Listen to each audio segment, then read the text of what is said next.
بسم الله الرحمن الرحیم. شاپور زدران لا هم د بستر د رنځ په بستر باندې هماغسې کړیږي. ما تېره ورځ ویډیو کړې وه، ویلي مې ول چې دا سړی سره همکاري او کومک نه رسوي. ډېری ملګرو مسیجونه او کومنټونه وکړل، ویل چې نه دې سره کرکټ بورډ او ځینو لوبغاړو او دا کړي وو هغه کړي وو. زه وایم ښه راځئ دلته په دې انځور باندې د ده وغږېږو. د انځور به زه لږ داسې زوم کړم درته، داسې ښه دقت باندې وګورئ. زه د دې انځور په اړه درته خبره کوم. دا څنګه کومک ده، دا څنګه همکاري ده د کرکټ بورډ یا د ځینو لوبغاړو یا د کرکټ بورډ د چارواکو یا د هر چا چې تاسې په اړه فکر کوئ. دا چې په دې کوم بستر کې پروت دی دا وګورئ. له دغه بستر او له دې امکاناتو یې معلومیږي چې څونه زمینه سازي ورته سوې ده. تاسې خپله قضاوت وکړئ. دلته څه تاسې وینئ چې څه داسې مجهز تاسو تر سترګو لیدل کېږي چې تاسو وایئ چې شاپور ته هر څه سوي دي. بل داسې دا کومه خونه کې پروت ده دا شیر روم ده، یعنی شریک هغه ده. که نه منې د شاپور زدران په دې بغل کې وګوره دا پرده یې اچولې ده. تاسو به روغتونونو کې حتما پاتې سوي یاستئ، تللي به یې لیدلي به. شیر روم کې دغه پرده دې لپاره چې دغه پردې نه اخوا سي بل مریض پروت وي. دغه ساکټ نه هم تاسې کولی سئ د ساکټ نه وګورئ چې دغه ساکټ اپل او بل هغه سره هم شریک ده، بل کس سره هم شریک ده. نو زما هیله هم دا ده چې دا په دې خاطر باندې د دې خلکو مخه مه نیسئ.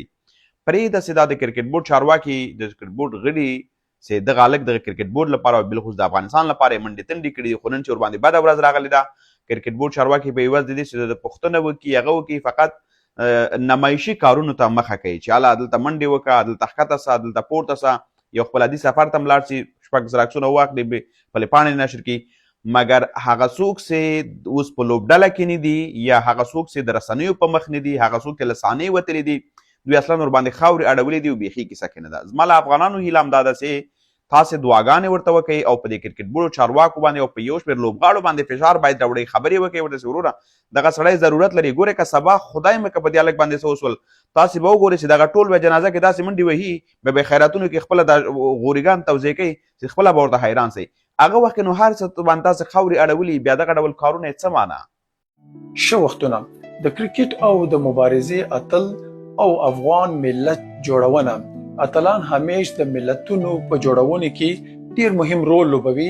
په تیرو ورځو کې افغان کرکټ سټار رحمان الله ګربز مورکۍ له دې دنیا څخه رخصت شوی وله. د هغه د غمرازۍ دپاره د مبارزې اتل منظور پښتون د هغه په غم کې ځان شریک وبولئ او یو خاص پیغام یې ورواستوئ.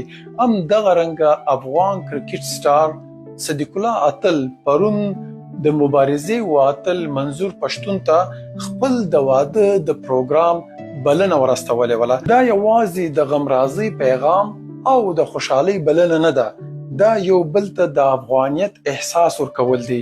د دې دا معنا ده چې له آمو تر اباسینه یو افغان ملت دی چې شریک جغرافیه لري، شریک تاریخ لري، شریک کلتور لري، شریک هیروز لري او تر ټولو مهمه خبره دا ده چې دشمن یو دی.